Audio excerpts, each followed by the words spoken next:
Welcome back, Shalligators.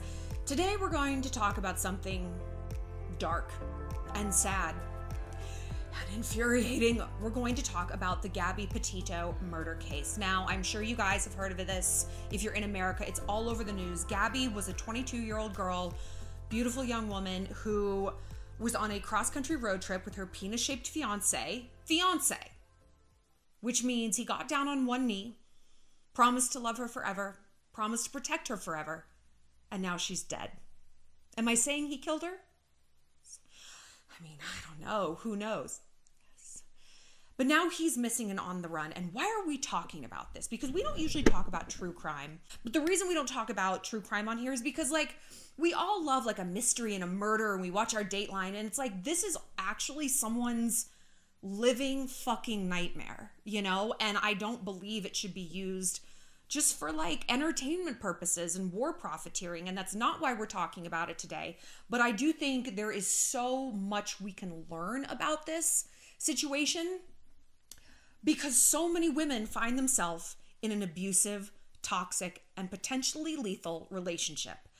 And Jesus fucking Christ, you guys, we got to start doing better. Yeah, we do.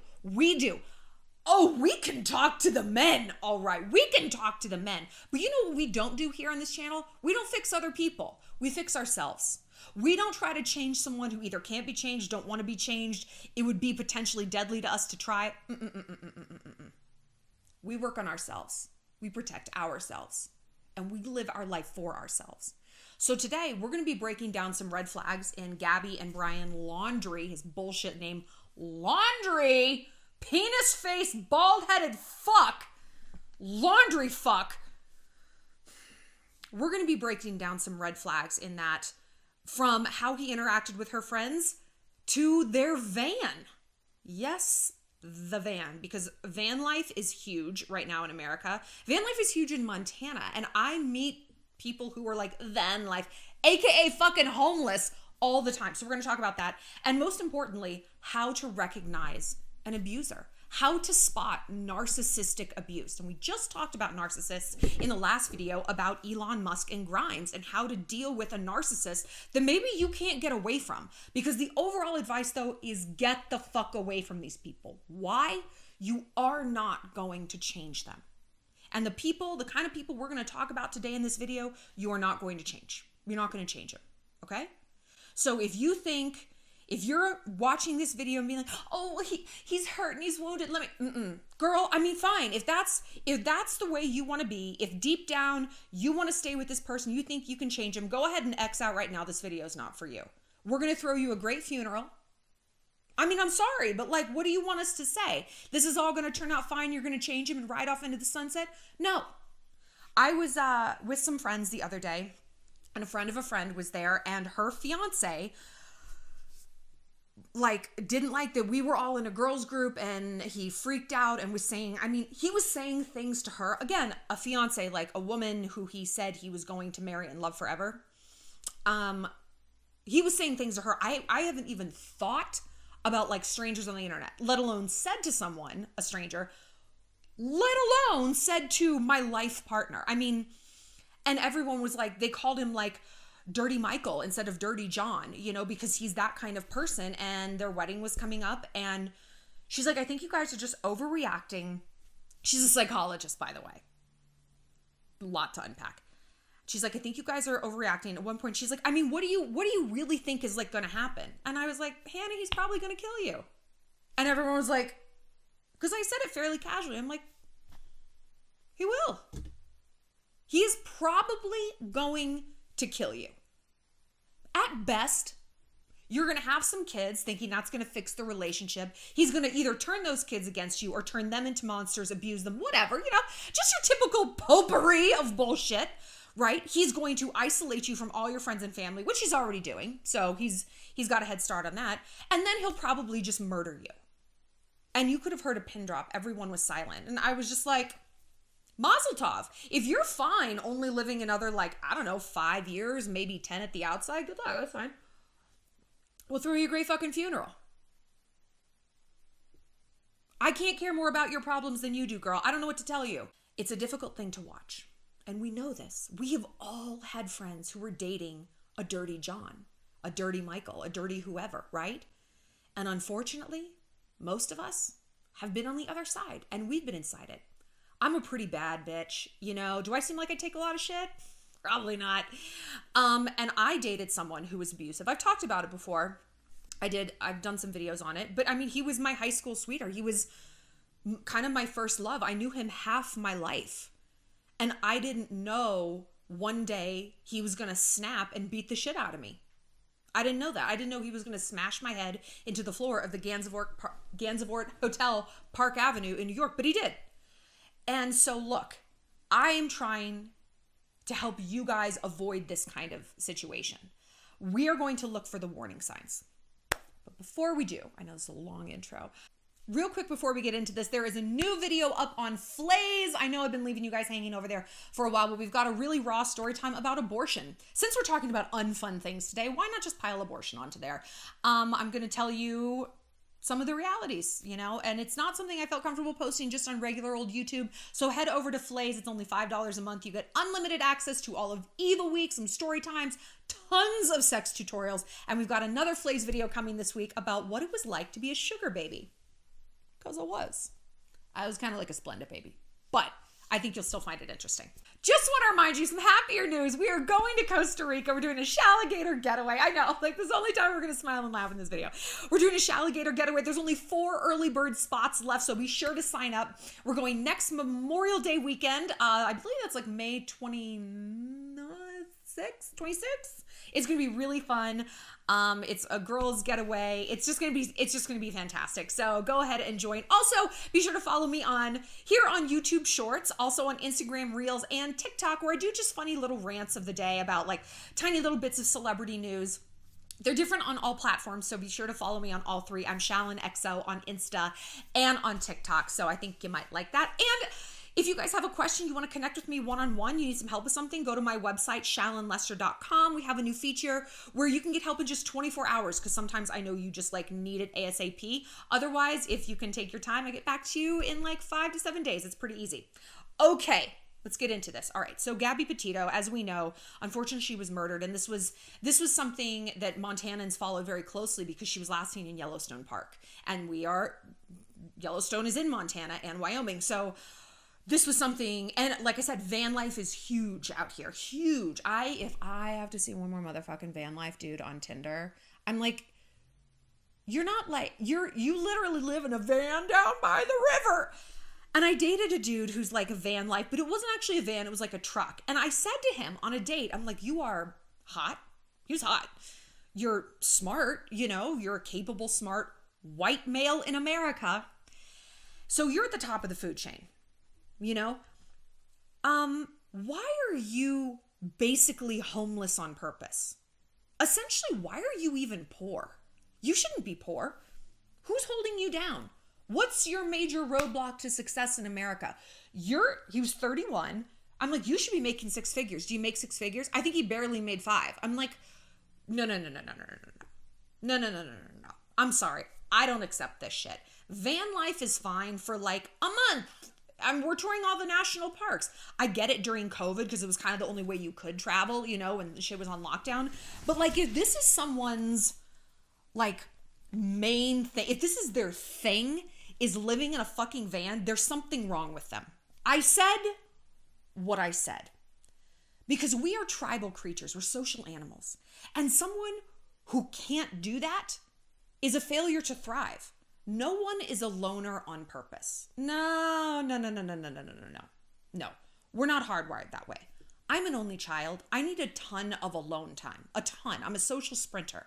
But I'm not a loner. If someone declares themselves a loner, it's because either they think society won't accept them, the kind of chicken shit. I'm sorry, but like, you're just assuming no one's going to like you. And if you go out in the world with that attitude, you're probably going to be right. We all know a friend who goes to a party and just like, they're just sour because guys aren't talking to them, but guys aren't talking to them because they're sour. And you're like, Kristen, like you're doing this to yourself, right? People can do that in a larger scale. Or they're unable to make friends. we've done a lot of videos on how to make friends, but we are hardwired to want to be around other people. I say this because a hallmark of abusive people is isolation. Isolation. They want to get you away from that family structure. They want to get you away from those friends who are going to be like, what the fuck is he doing? No, you're not going to skip book club because he's insecure. No, they don't want that Greek chorus. They don't want you contrasting what they're saying against the logic of what the rest of the world is telling you, against the logic of people who love you, looking out for you with no ulterior motive. They don't want that. So they're going to isolate you. What is more literal in terms of isolation than putting a girl in a fucking van and driving her out to the middle of a deserted national park?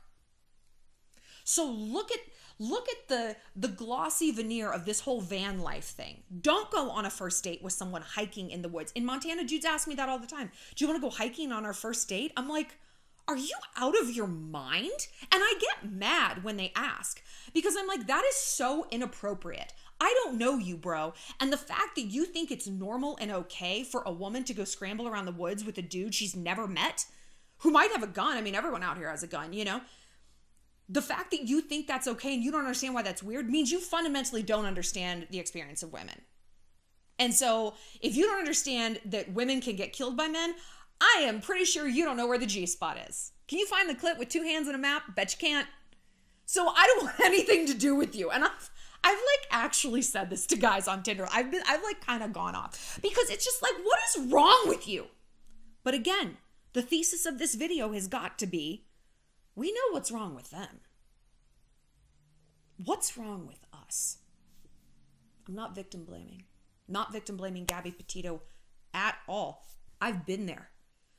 But we at some point have to, as women, stand up and say, no fucking more of this. No more of this. We got to look at each other as sisters and be like, hey girl, I am holding you accountable. This is not okay. I've started to get really real with my friends about the bad decisions they're making in life.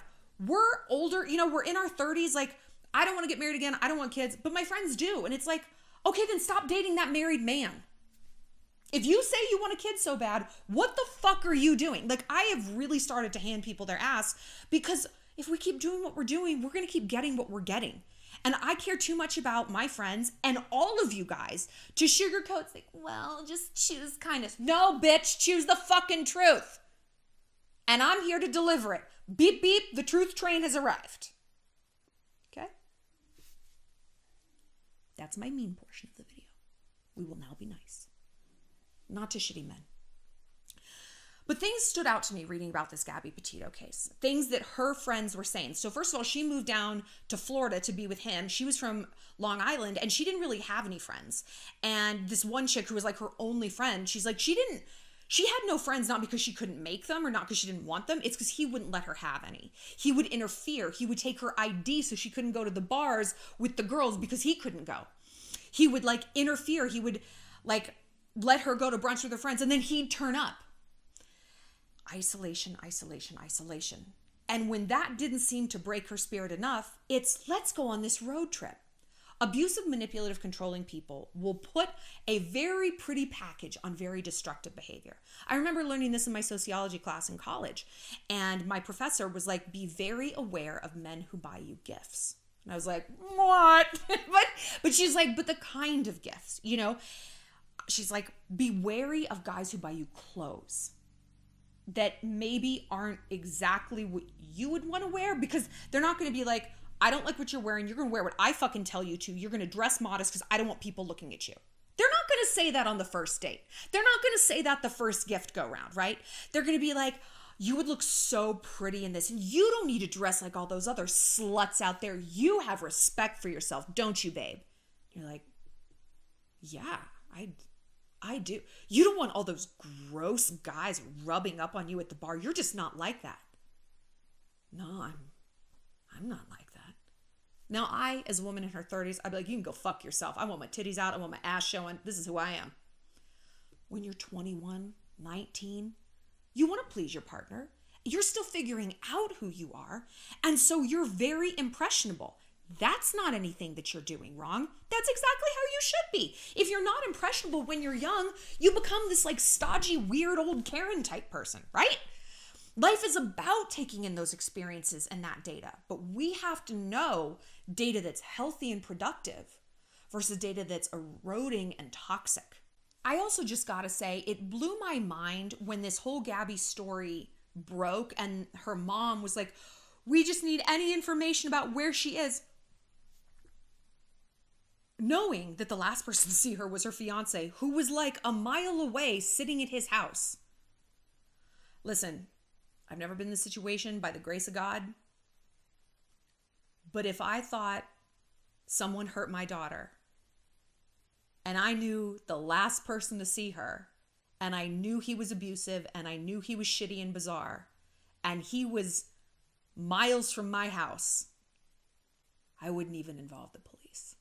He would have no fucking fingers left. Nope. We'd make it real slow. And if the police did get involved, and if he did get arrested, you know who'd be at that parole hearing begging the judge for mercy? Me. Let him out. Let him out. No, he wasn't there. He was with me. I'll alibi him. Let him out. Come to daddy. I don't know how people don't take matters into their own hands. And I mean, thank God people don't. We would live in an anarchist society. But I do know how I am as a person, and I know what I am capable of, and I know that if I got caught, I really don't think I'd get convicted. But if I did, I would do my sentence with a smile on my face.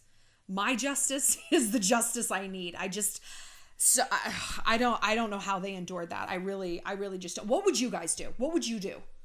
If someone hurt your best friend or your daughter or your sister and you knew who it was, like literally what would you do? And there's no shame in being like, I'd let the police handle it. Like that's how it has to be, for sure. I just know that I'm not that kind of person. It's kind of amazing I've never ended up in prison.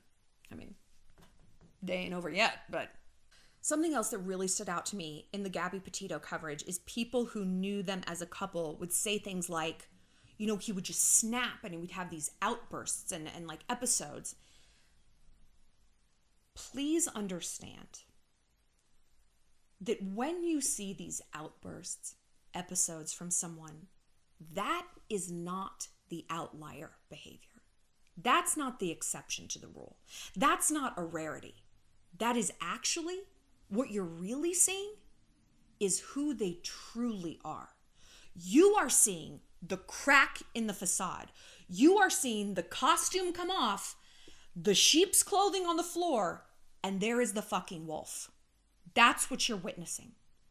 I told myself all sorts of stories about my abusive ex's wolf in sheep's clothing. When he flipped out at a soccer game and threw a chair at a referee and got thrown out of the game, he was just really pushed to the edge. That's not who he is. I've never seen him do that before. No, I hadn't, because he was keeping it under control, right? But I realize now, and I had to realize all this shit the hard way, we can't judge people by how sweet they are. We just can't. We just can't. What's the example I'm going to give? You know what it is? Hitler was a delight at parties. He was very charming. Anyone can be nice.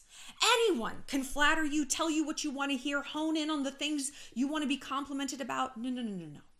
We must judge people by those outbursts, by those seemingly outlier behaviors, because that is who they really are. We have to judge people by the depths of their rock bottom, the depths of their depravity, and what they're really capable of when things don't go their way, when people aren't obeying them, when they do have a narcissistic injury to their ego. How do they act when they're not getting what they want? What will they do when they're backed into a corner? That is how we have to judge people.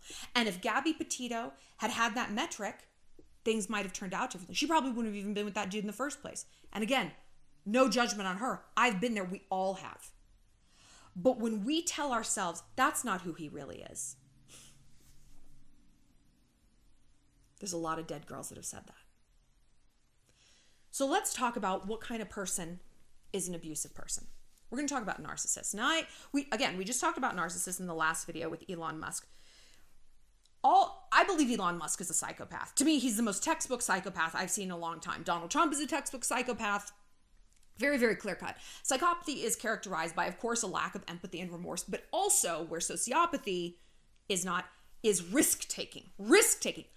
Elon is going into space, okay? Big risk, big dude on risks. I don't believe for a fucking second he's got Asperger's, because he is perfectly capable of being charming and then maliciously manipulative. That's not what Asperger people can do. That's literally the definition, is they're just blunt. You know, they can't be charming. They can't roll with the social punches. I have a friend, hi Chrissy, who was dating a guy who keeps claiming he has Asperger's. I'm like, no, he doesn't. Because he can be very manipulative and like twisted to you. But then he's claiming he can't be charming? I don't fucking think so. He's just a garden variety asshole and a narcissist. Just run of the mill. Oldest story in the book. So people like Elon are playing this autism card because it's a very convenient social excuse. Losers and weaklings like, oh my God, he's just got Asperger's. You guys let him do whatever. He's a psychopath, man. It's like the greatest trick the devil pulled was convincing the world he didn't exist. So I say this because all psychopaths basically are narcissists, but not all narcissists are psychopaths. So we're going to talk about narcissists versus psychopaths today, okay? A narcissist we think is driven by like, I feel so amazing about myself. They're not. They're driven by shame. They don't feel good about themselves. And this facade that they're presenting to the world is a far cry from how they actually feel about themselves, right? And the gap between those two selves is like the Grand Canyon. It's this emotional black hole that they can't jump from one side to the next. They'll fall in and they'll die. So in the Elon video, we talked about how people with NPD, narcissistic personality disorder, it's like they've got a sunburn. You know, you touch someone normally, hey bud, someone has a sunburn, it's a wound, right? And so that drives their behavior. And I don't want to spend too much time analyzing these kinds of people because I don't give a shit. And I don't want to say or do anything that is going to sow any seeds of pity for people like this. None. I was talking to a friend today, and one of her friends is being horribly abused by her boyfriend. And she had to get escorted out of their house by the cops because she was like afraid of him. And he was doing things like smearing feces on the wall. Feces on the wall. He was literally doing it when the cops showed up, and then was like, she's crazy, as he's like Jackson Pollocking the walls with his own excrement. She's the crazy one, Ossifer. It's her. And my friend was like, he was really abused as a child. I was like, tough shit. Don't care. If you're abused and you want to get help, you have all my empathy, every ounce that I have to give to you. But if you were abused and you become an abuser, you need to get put down like a rabid dog. You understand me? Your problems don't get to become a woman's problems. Your abuse doesn't mean you get to abuse other people. I don't fucking buy that shit. Sorry. And when guys who have been toxic to me try to explain it from that point of view, boy, oh boy, are they met with an iceberg of a woman. I'm like, cool story, Hansel. You made your problems my problems. Now we got a problem. Had you come to me 3 steps prior, hey, I don't know how to communicate well. I think I'm going to have a meltdown. I just want to go get wasted, do drugs, start a bar fight. And you're like, we're going to figure this out. We're going to go to therapy. We're going to do it. You flip that switch and there's no going back. So maybe we need to take this attitude. Maybe we need to throw away these fucking mugs from Home Goods and say, choose kindness. Kind is the new cool. I'm done being kind. I'm ready to survive. I'm ready to stop waking up and hearing about Indigenous women who go missing. I live in Montana. This is a big problem. I'm tired of hearing about women disappearing at the border. I'm tired of hearing about women disappearing in the fucking suburbs. I'm tired of hearing about women in general. I want to hear about us taking Supreme Court chairs. Not that Amy, whatever, I don't like her. You know what I mean. I am tired of this kind of fucking news. And we got to get smart about this shit. And the first step is to divorce ourselves from any pity for people who do things like this. Who control us, abuse us. Well, his dad, who gives a shit? Who gives a shit? We've all got a sad song to sing. You look at my life on paper, I've got every reason to be a monster and abuse other people. I don't. You know why? I go to therapy instead. I take antidepressants. I run. Not well. I am trying to learn how to be a jogger, and it's truly not going well. I don't allow myself to wreak havoc on people I ostensibly love. I just don't. And you don't either. I know that you don't. And because you don't, why would you allow someone to do that to you? Unfortunately, The answer can very often be, it's familiar. It's familiar. My friend who I said, the feces man, she was very abused. And so to her, this cycle of abuse is familiar. The mind, the psyche, is an extremely lazy thing. What? Yes. Our brain is lazy, and it just kind of wants to do the bare minimum, because in our mind, we're all still cavemen, to a degree. We're like, wait, are we going to have to forage for winter? Is there a locust coming over that hill? Is the Roman army going to attack? Like, we're kind of always in this low key, caveman mode, And because of that, we don't want to expend a lot of energy forging new habits, coming up with new paradigms of how we behave, examining our choices and why we do things we do and who we vote for and who we like and why we get a vaccine even though there's no date. We don't want to do that. We just want to kind of go with the flow in case the Roman army is coming, in case that grasshopper is actually locust, and in case the woolly mammoth is attacking, right? I say this because our brain would rather be right and check a box, okay, that went the way I thought it was going to do, okay, than create these new neural pathways and behavioral pathways to a better destination.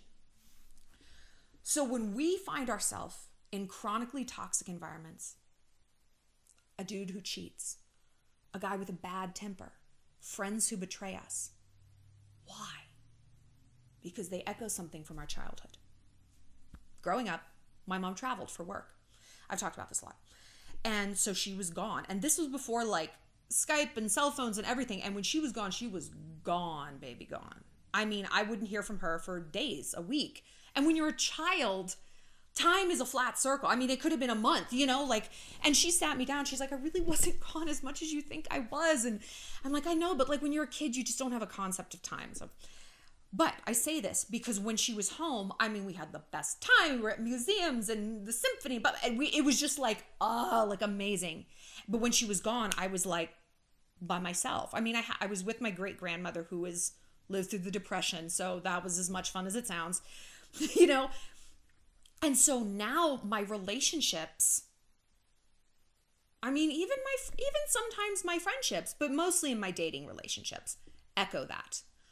We have an amazing few days, an amazing intense date, and then I don't hear from them.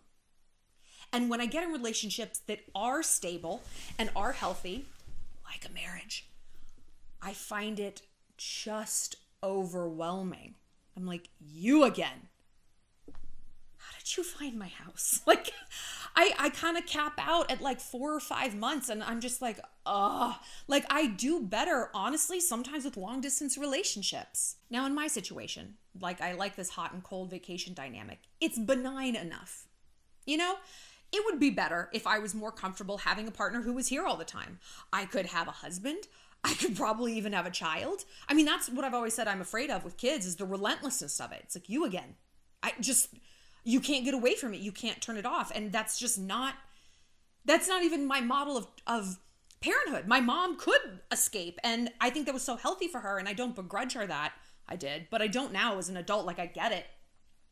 But my point is, me living in this sort of vacation dynamic that I feel comfortable in isn't that bad.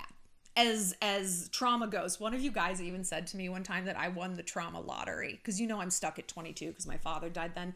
They're like, man, you won the trauma lottery. 22 is a great age to be stuck at. I was like, it really is. You don't want to be stuck at 16. 40's too old. But yeah, 22 is a sweet spot. So yes, this hot and cold thing, trauma lottery.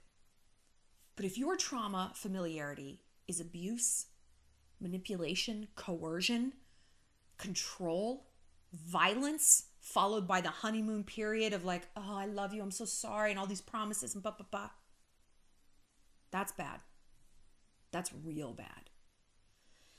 When we look at our paradigms and how we move through the world and our patterns, to think about changing them just feels overwhelming, right? Because it's so much more than, I'm just going to date different guys. It's, I'm going to have to come to terms with the abuse I suffered as a child. It's really not what I prepared to face when I got on Tinder just now, but here we are. I know. Believe me, I know. And talk about a gap you don't want to fall into. This is how it feels when we try to face down trauma, a rape, abuse, whatever it might be. It's you feel like you're going to start to cry and never stop. You really do. Ugh, I'm going to get upset. But you do stop. And it's that psychological splinter that we talk about, and you leave it in, it festers, you pull it out, and yeah, it hurts, but you do start to heal because you're hurting already in service of nothing. So what you want to do, obviously, is get into therapy, okay? If you think that even there's a whiff, any small thing about you that normalizes these toxic dynamics, talk to a therapist, okay? Because once you're in it, it's very hard to get out. It's like ordering shitty food at a restaurant, unhealthy food. I can avoid ordering it. I don't like it, but if I can do that, I don't think about it again. But if it's on the table, I'm going to eat it, right?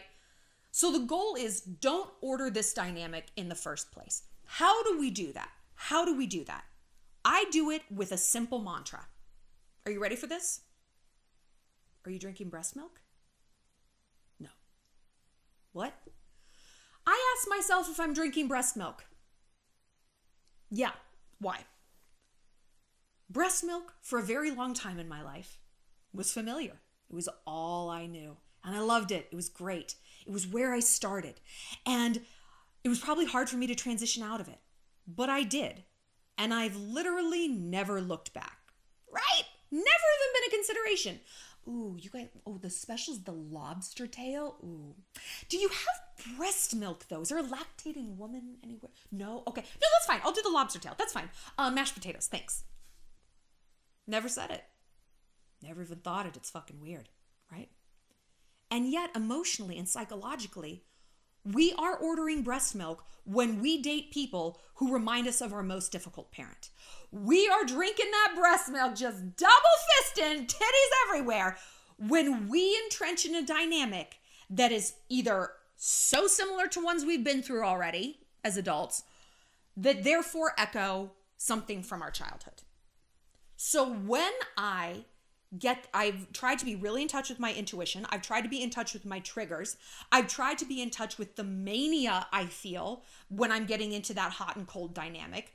Oh my God, and he's coming back from his trip. We're going to spend all weekend together. We're going to do this. We're going to do that. And I'm like, this feeling right now, it feels good. It feels like this drug-like high, but I've learned to recognize that and inextricably link that high with a low.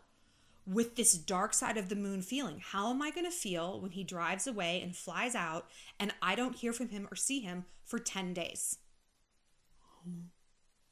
And then when I think about that high, you know what I force myself to think about?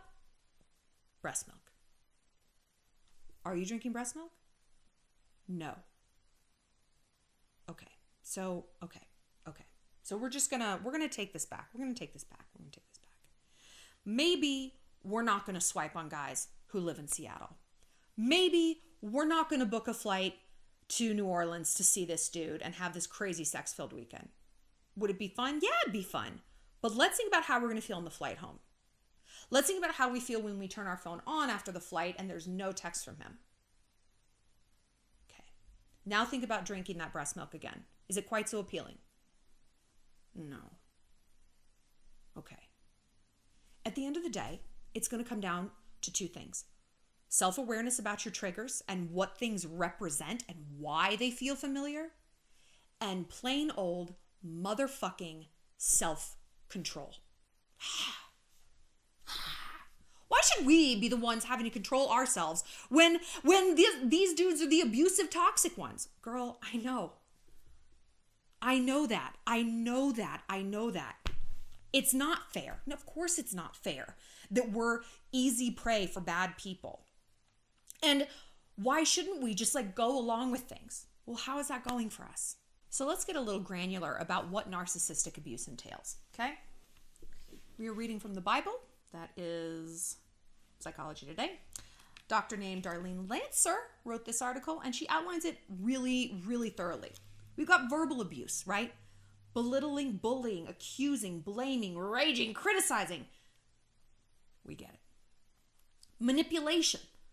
An indirect influence on someone to behave in a way that furthers the goal of manipulators. Wolf in sheep's clothing kind of shit.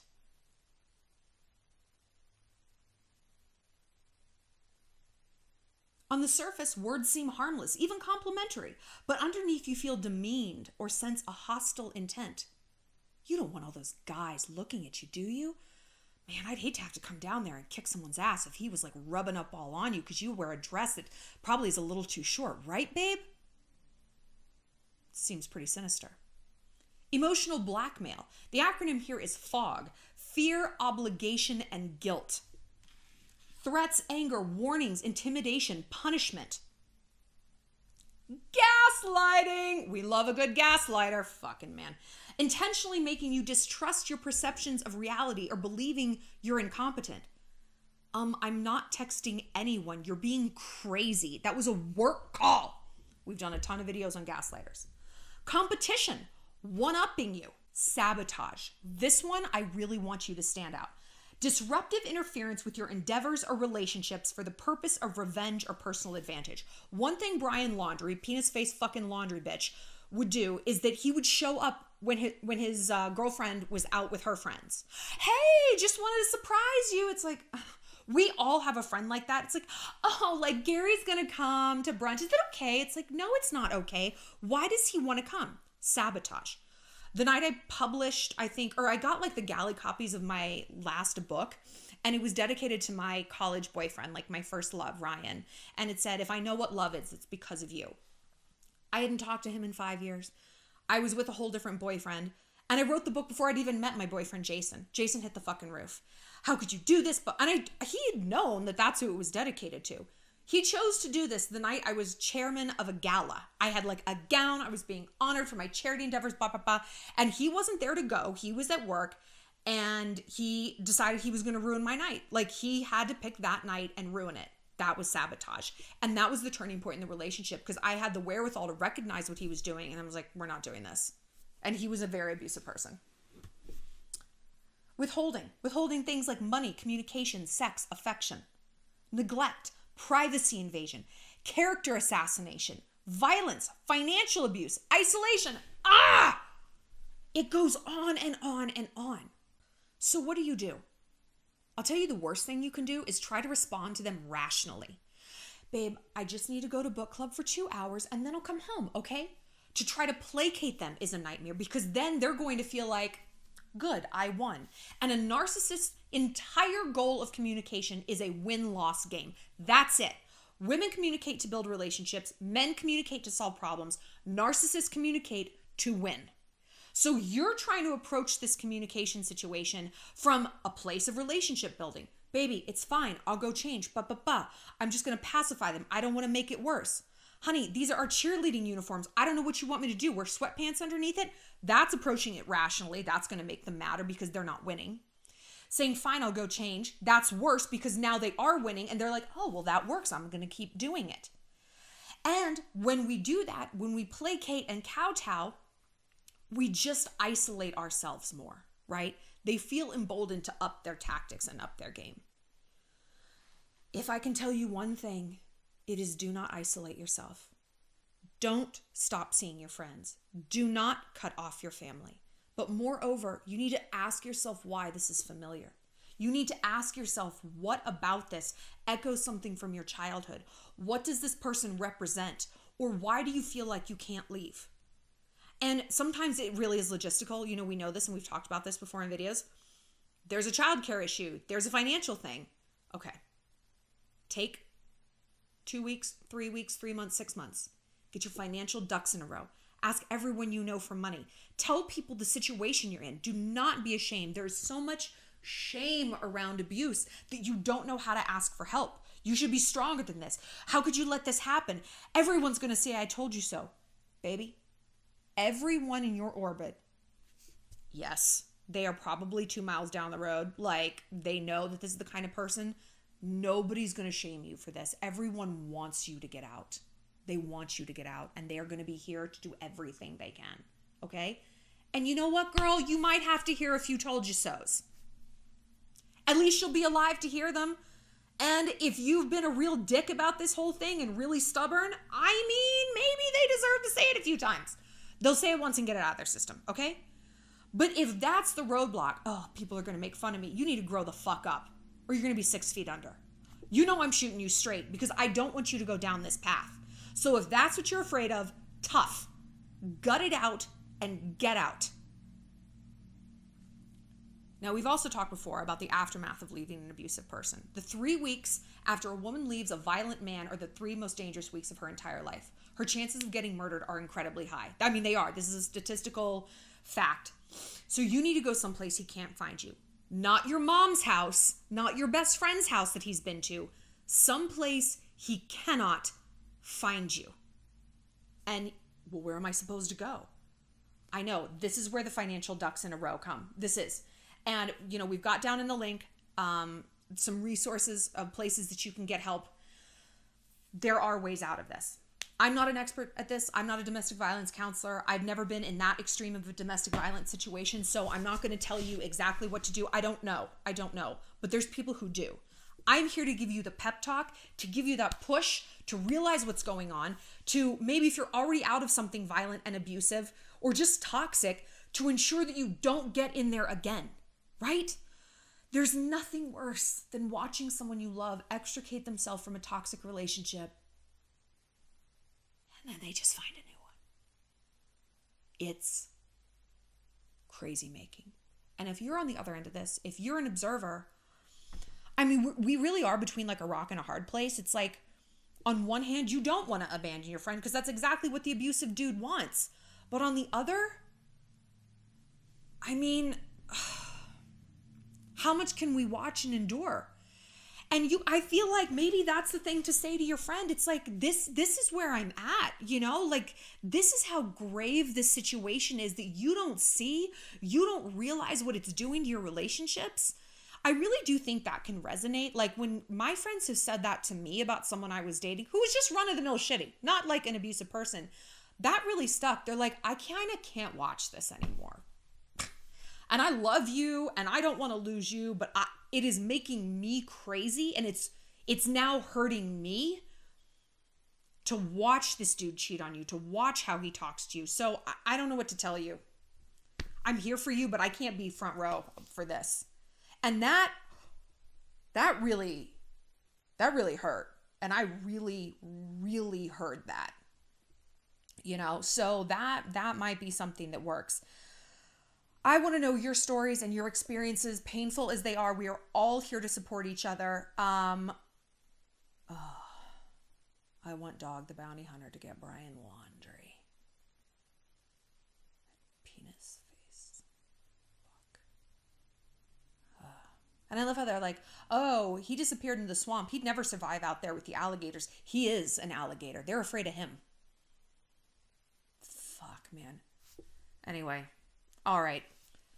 We're going to be back next time with things that are a little bit more lighthearted. But, you know, this is our experience of women, and we can't ignore it, and we can't brush it under the rug. We tried that for a few hundred years, didn't go so well. So we got to walk in the light of the truth and be here for each other and stand up and be like, fucking no more. No more. No more. We are worth this. We have got this. We can do this. We're a lot tougher than people know. And not as sweet as we look. I'll see you later, Shalligators.